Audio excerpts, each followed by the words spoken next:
Buenas, yo soy Germán Arrascaeta, periodista de Voz. Esta es una producción para La Voz del Interior, Los Andes y Vía País. Y en esta oportunidad voy a presentar a Coti Sorokin, un gran creador de canciones, un hitmaker, que acaba de estrenar un documental autobiográfico llamado Nada fue un error, un viaje al Teatro Colón. ¿Cómo estás, Coti? ¿Todo bien? ¿Cómo andás, Germán? Un gusto. Un gusto charlar contigo. Y felicitaciones por el Igualmente, documental. igualmente, muchas gracias, muchas gracias. Bueno, La verdad que quedó muy bien. bien.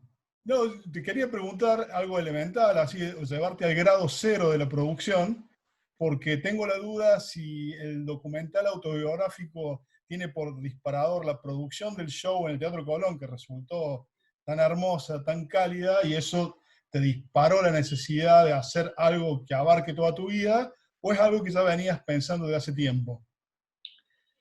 Mira, fue una mezcla de las dos cosas. El show del Teatro Colón, que fue bisagra, fue una manera también de hacer un poco un review, y teníamos tan lindo material, tanto de back como de la previa, de los ensayos, que dijimos con Mario Pergolini.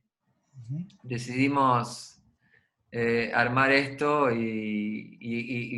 usarlo como pretexto para contar un poco la historia, ¿no?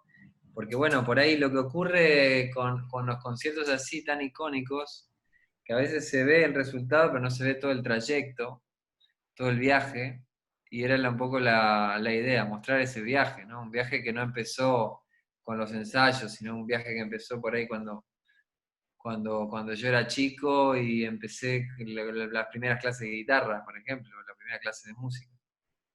Clarísimo. Entonces que en el desarrollo de la producción nunca se te ve intimidado, ni asustado, ni ansioso. Por el contrario, se te nota muy parsimonioso. La pregunta es si la procesión iba por dentro, porque estamos hablando de un concierto en el máximo coliseo cultural del país, ¿viste? Y por lo que se pudo ver, Sí, te lo tomaste con mucho aplomo.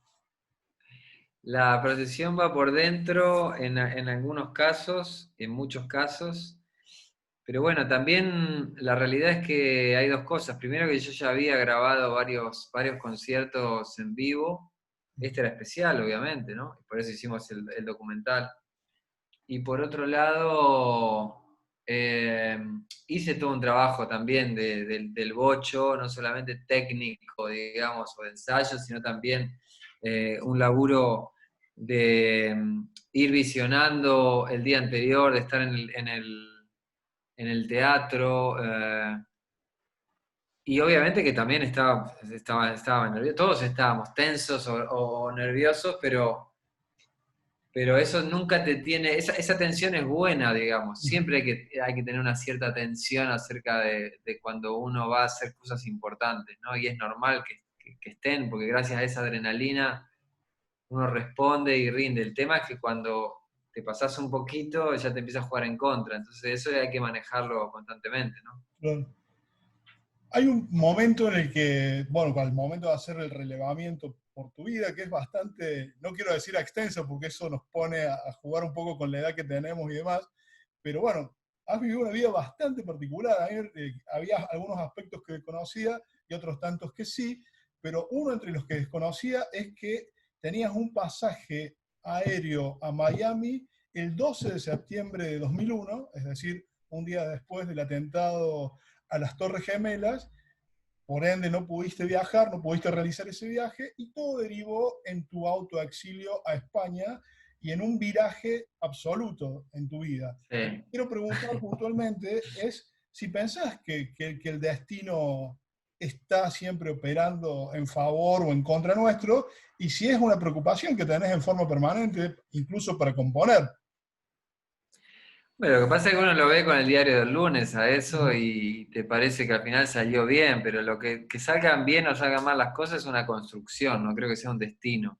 Yo podría haberlo tomado como la gran depresión de mi vida o la gran mala suerte que tuve en mi vida, como mucha gente que piensa, no, yo tengo mala suerte.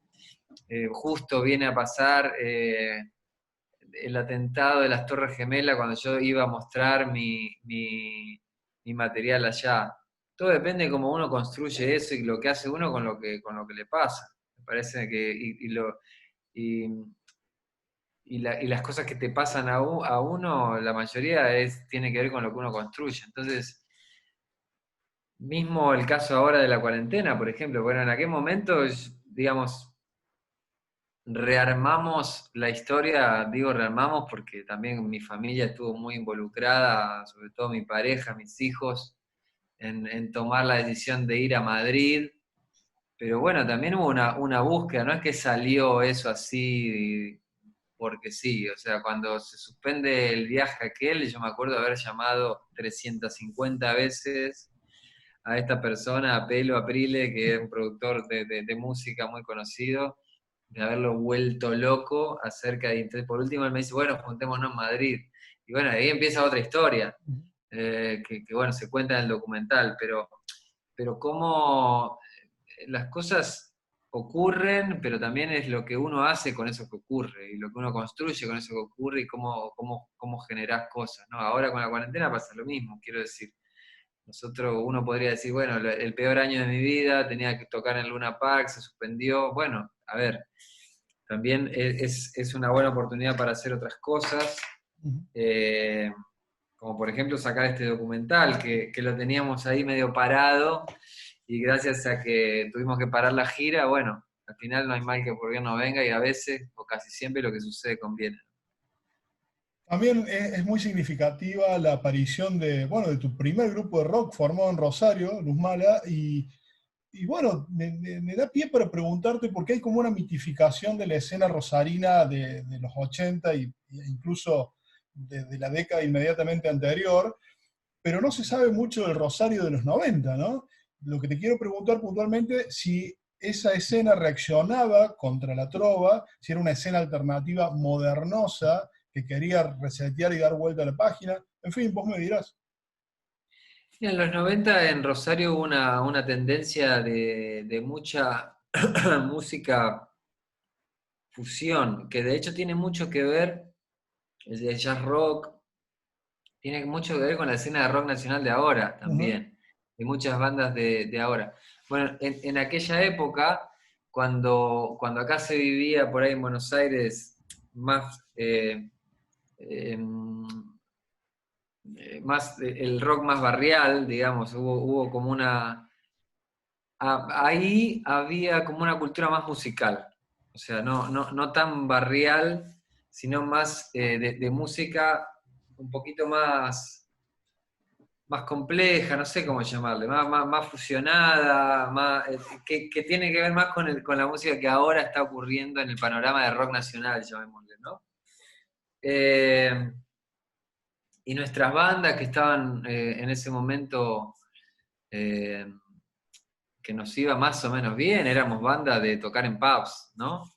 Y había de todo, había bandas que tenían que ver con más cancionera, la nuestra que era más experimental, que teníamos canciones, pero teníamos mucha música instrumental también, mucha fusión con el jazz y muchas cosas que fueron también una base y un aprendizaje lindo, y que gracias a eso nos vinculamos con César Franov y con el Lito Nevia, que ellos produjeron nuestro primer disco.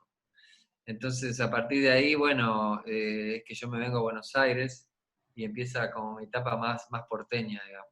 Claro. ¿Y en qué momento despuntás como compositor de canciones pop, digamos? Porque incluso que Luz Mala era muy Entonces, elaborado. un poco después, empecé a trabajar con Javier Calamaro, y yo me vine a trabajar con él, y ahí en el estudio de Javier empecé a conocer mucha gente del mundo del rock, del pop, de la industria de la música. Eh, Al poco tiempo yo soy padre de mellizos, y todo lo que venía a través del estudio de Javier, todas las propuestas que venían ahí, de todo, no solo de componer, sino de hacer música publicitaria, música para cine, producir a Javier, o sea, hacer arreglos, tocar, bueno, todo lo que venía por ahí, yo lo trataba de canalizar o de encontrar una manera de aprender y de también de laburar, ¿no? Para un músico vivir de lo que hace, vivir de lo que sabe hacer, que es hacer música, es siempre muy complicado. En cualquier país, Ujú. te estoy hablando de Estados Unidos, hasta el primer mundo, Europa o lo que sea, siempre es muy complicado, porque la industria de la música, obviamente, hay mucha competencia, hay mucha canibalización, hay mucha precariedad en los trabajos. eh, entonces, cuando vos se te plantea la posibilidad o la necesidad de que tenés que mantener una familia con lo único que sabes hacer, realmente agarrás todo y lo que se te pasa por adelante, decís, bueno, sí, dale, quiero hacer esto, quiero hacer lo otro. Eh, y bueno, ahí encontré una manera de también de relacionarme y conocer gente que me encantó y que fue como un modo también de vida durante muchos años muy, muy interesante, muy lindo, ¿no? ¿Cómo se hace una buena canción, en tu opinión? Y agregada a esta pregunta va otra más, que tiene que ver con si el alto nivel de profesionalización que alcanzaste para componer canciones conspira contra el ardor creativo. No, no, porque nunca me... O sea, hice muchas canciones muy conocidas, pero no, nunca fui una máquina de escribir, ¿eh? No tengo tantas canciones. O sea, sí tengo canciones, tengo muchas, pero porque tengo ya una trayectoria y muchos años, pero nunca fui una máquina así de escribir o de grabar 100 canciones, esto, lo otro, o sea, o de escribir. Lo que pasa es que las que iba metiendo iban siendo muy conocidas. Entonces, al contrario, siempre fui como muy de filtrar mucho, de elaborar mucho lo que mostraba. No me gusta mostrar lo primero que se me ocurre. Me gusta filtrar, soy de corregir mucho. Ujú, No, no, creo que no conspira. Lo único que por ahí sí, con el tiempo va ocurriendo es que uno se pone más exigente, ujú. ¿viste? Al principio capaz que mostraba más lo primero que se me ocurría o tenía como esa tendencia más, pero con el tiempo, cuando ya metiste, eh, incluso con mis propios discos, ¿no? Los primeros discos capaz que eran más espontáneos. Claro. Por eso, ¿viste? Pero bueno, eso yo creo que es lógico, a cualquier artista le ocurre que a medida que lograste determinado piso, no querés bajarte de ahí y siempre está esa llamémosle, no sé si presión, pero sí esa auto-objetivo de tratar de ir mejorando o decir, bueno, no, esta canción ya la escribí, vamos con esta otra, ¿entendés? Como ese tipo de cosas que tiene que ver con el tiempo, ¿no? Claro. Vos sabés que días atrás entrevisté a Isabel de Sebastián, que es la autora de Héroes Anónimos, la canción esta de Metrópoli, que siempre aparece en tiempos en los que se demanda solidaridad, empatía y por sobre todo se necesita esperanza. Esto me da pie para preguntarte a propósito por Color Esperanza, ¿no? Que acaso tu canción, o al menos ante el inconsciente colectivo aparece como eso, pero es una canción curiosamente contra la que renegaste en algún momento, según planteas en el mismo documental, como, y si te cito textualmente, te hinchaba un poco las bolas, que te preguntaran cuando venías de España a la Argentina y te catalogaran como el autor únicamente de Color Esperanza, siendo que tenías otras canciones ya en radio sonando fuertemente. En definitiva, te quiero preguntar si renegás de esa canción, si te agota participar de las polémicas que despierta permanentemente, y si la consideras un bálsamo, sobre todo en momentos como este. Mira, es un poco de todo. También por momentos va cambiando la sensación que me va ocurriendo en el cuerpo. Pasaron 20 años, indudablemente es una de las canciones más populares de habla hispana en el mundo, lo cual eso siempre trae contradicciones, ¿no? Y trae sentimientos encontrados. Los grandes éxitos siempre traen sentimientos encontrados y a mí me ha pasado de haber estado en concierto del Flaco Spinetta, le pedía muchacha y el Flaco puteaba directamente, o Nevia con la balsa, las canciones así icónicas de haber escrito en un momento. Hay sentimientos encontrados y es normal que también que así sea, ¿no? De repente es increíble como, por ejemplo, no sé, capaz que la canción más conocida es Stevie Wonder, un tipo que ha hecho una trayectoria bestial, un músico tan increíble, y la canción por ahí más conocida es I Just Called to Say I Love You, que es una canción de una chica al rojo vivo para una banda de sonido.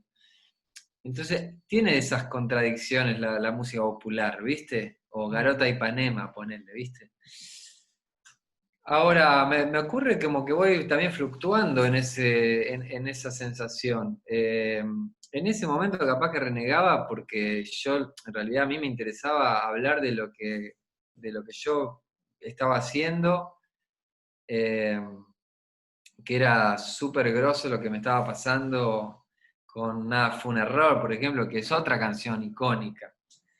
Y me pasó que prácticamente paralelamente fueron dos canciones que tuvieron mucha popularidad y es otra de las canciones icónicas en el habla hispana, es Nada fue un error. Y esa la había grabado en un disco mío. Entonces por ahí lo que yo le decía a la compañía es, loco, no saquemos esto, está bien que esté de moda, eh, pero tenía que ver con más que nada con estrategia, que yo no estaba de acuerdo con esa estrategia, digamos. Me parecía que lo mejor era mostrar lo que estábamos haciendo y no me equivoqué al final, porque de hecho, por eso también ocurrió que durante 5 discos, 10 años, mucha gente no sabía que yo había escrito todas esas canciones, pero porque yo justamente me había encargado en no subirme una estrategia, digamos, marketinera de decir, uy, yo hice esto, yo hice esto, yo hice aquello, tal. No, ni en pedo. Me había basado en mostrar lo que yo estaba haciendo en mis conciertos, en mis discos, y por eso es que sorprende después que es el sexto disco. A ver, lo dije por boca de otro, el Coti y Canciones para Llevar. Eh, eh, esta mañana, Gatos y Palomas, el sexto disco, Malditas Canciones, y el sexto lo dije por boca de otro. Entonces, pasaron como 10 años hasta que yo tomé la iniciativa de hacer ese proyecto, ¿viste? Que me parecía que también era una cuestión también de respeto acerca de mis colegas que habían grabado muchas canciones mías, de como de dejar ese espacio, ¿viste? Y yo mientras tanto estaba muy ocupado presentando mis discos. ¿Viste la película About a Boy, que es sobre un libro de Nick Hornby en la que Hugh Grant interpreta un personaje de un tipo que hereda derechos de autor de un villancico y se da la gran vida a partir de la liquidez de derechos de autor de esa sola canción? O sea, una sola canción salvó a ese personaje de Hugh Grant. La pregunta es si una sola canción te puede resolver el costado económicamente de tu vida y mucho más, muchas canciones como en tu caso, digamos. No, no, no, no, por lo menos no en el mundo. Digamos, en Hollywood pasa una cosa y en la realidad pasa otra. No, no, no es así, no es así. Eh, y además tampoco el mundo anglo es lo mismo que el mundo de la música latinoamericana. Por más que estamos hablando de que nada fue un error, por ejemplo, es una canción que es icónica. Color Esperanza ni lo nombro porque casi todos los derechos siempre los fui cediendo y los fui donando. Pero nada, fue un error, que es una canción icónica también y que sigue muy vigente y todo. eh, por más que sea un éxito mundial, obviamente no es lo mismo que un tema de Michael Jackson. Claro. Che, bueno, otro detalle de tu vida personal que está muy relevado en el documental es el tema de que sos padre, con tu mujer son padres, de pares de mellizos. Vos recién citabas al primer par y no al segundo. Bueno, le demos la posibilidad al segundo de que se redima. Te quiero preguntar puntualmente si hay antecedentes en tu familia o en la familia de tu mujer de esta situación, ¿no? Que es tan atípica. La verdad es que no, la verdad es que no. Yo un poco lo que aprendí con este tema de los mellizos, que siempre que preguntás, todo el mundo tiene algún pariente mellizo, entonces es como que si empezás a buscar alguno vas a encontrar, pero no llega a ser antecedente, o sea, no llega a ser influenciable no, no. Y además también fui aprendiendo un poco, nos fuimos metiendo, obvio, porque no podíamos creer lo que nos estaba ocurriendo. Eh, que esto de que es hereditario está medio flojo de papel, digamos, no no tiene mucho asidero, está como un poco como el corona, ¿viste? Que no se sabe bien de dónde viene, si es de laboratorio o no. En este caso fue natural, de hecho los primeros nacieron como que teníamos 20 y pocos, y ya cuando se repitió la situación, no lo podíamos creer. Pero bueno, yo creo que tiene que ver más con ella que con la mujer, ¿no? Que ovula doble y todo eso, ¿no? Creo que tiene más que ver con eso. Está bien. ¿Cuál es la canción pop definitiva en tu opinión? Aquella que reúne todos los condimentos esenciales para hacer eso. La primera que se te venga a la mente. Y no sé, Yesterday, no sé, alguna de los Beatles. ¿Me habla? Sí, sí, por ejemplo, no sé. No sé si pop, qué sé yo, no sé, viste qué se considera pop, qué se considera rock, no sé, a dónde están los límites, no, no. Yo que soy alguien que vivió siempre de la música y dentro de la música, no veo claro los límites, viste, de todo eso, pero sí, no sé, puede ser una de tantas. Bueno, si bien el documental es oficial y uno tiende a salir en los documentales oficiales como una gran persona, yo por lo poco que te conozco y por los testimonios que recojo de gente allegada a vos, sé que sos un buen tipo. Y como dice alguien en la película, de buena madera, buenos valores y demás. Ahora te pregunto, ¿tenés un lado oscuro? ¿Tenés algo que no se pueda ventilar? Y sí, por supuesto que todos tendremos cosas que por ahí no tenemos ganas de contar o que tiene que ver con... pero bueno, lo importante no es...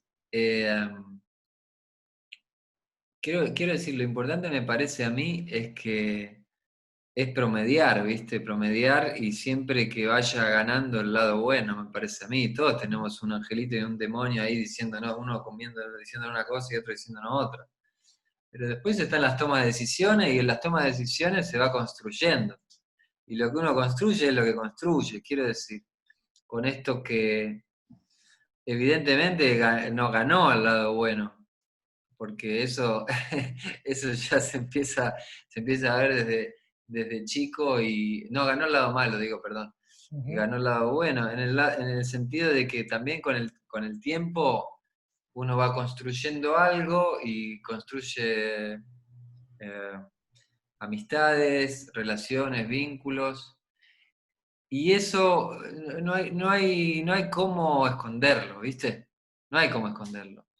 Eso está y es transparente, uno no puede ahí ya durante tanto tiempo, ¿viste? Tan manipulador, ¿viste? No, me parece que no, eso te dura muy poco y la mentira creo que tiene patas cortas. Y después hay otro reflejo muy importante para mí que son los hijos, ¿viste? Lo que te resultan los hijos de alguna manera o cómo resultan ellos, ellos también, ellos tienen su personalidad, quiero decir, pero lo que resultan ellos es parte de una construcción invisible, es una parte de construcción que no tiene que ver con lo que uno dice, Ujú. sino con lo que uno hace. Y entonces eso no hay manera de ocultar nada ni de generar algo que no sea. Entonces, eso es mi mayor orgullo, mi mayor obra para mí, obra de arte, son ellos, ninguna duda. Coti, te hago la última y desde ya te agradezco mucho este contacto. Tiene que ver con el hecho de que el documental es un mojón, el Teatro Colón, haber hecho un Teatro Colón es un mojón, es un Everest, y bueno, y después de eso, ¿qué? ¿No? Te puede quedar la sensación, aun cuando tenés el oficio, tenés la capacidad de hacer nuevas canciones, por ahí te puede abrazar el temor de la hoja en blanco, ¿viste? No sé si Sí, padeces eso. sí, obvio, obvio, eso es constante, digamos, las curvas no son tan grandes, digamos, no son oleadas, olas tan grandes, sino que las curvas de contradicciones de un artista son mucho más cortas, a veces dentro de un mismo día que te sentás con el papel en blanco y no te sale nada y ya hay pequeñas frustraciones o grandes. No me ha pasado durante mucho tiempo porque yo creo que eso es una cuestión de ejercicio también, o sea, creo en el método de ejercitar la creación, eso existe, digamos. Cuando uno dice los músicos, está en dedo quiere decir que está tocando mucho y que eso lo tiene inspirado. Y cuando un compositor y te está metido, está inspirado, tiene que ver con estar vigente y constantemente escribiendo. Y después con respecto a las metas, siempre hay algo lindo para armar, siempre hago mucho menos de lo que se me ocurre. Y proyectos tengo, bueno, ahora de hecho teníamos el Luna Park y no lo podemos hacer, en un lugar que no había podido tocar nunca, o sea que es un nuevo desafío que se pasó para octubre. Obviamente siempre ir de a poquito. El año pasado estuvimos visitando Perú, que hacía mucho que no íbamos, visitamos Ecuador y lugares que siempre hay cosas para hacer, para volver y para conquistar o reconquistar, y eso siempre te mantiene vivo, ¿no? Coti, te agradezco muchísimo el contacto. Te dejo un Gracias, abrazo. Germán, gracias a vos. Suerte. Gracias, viejo. Un beso grande.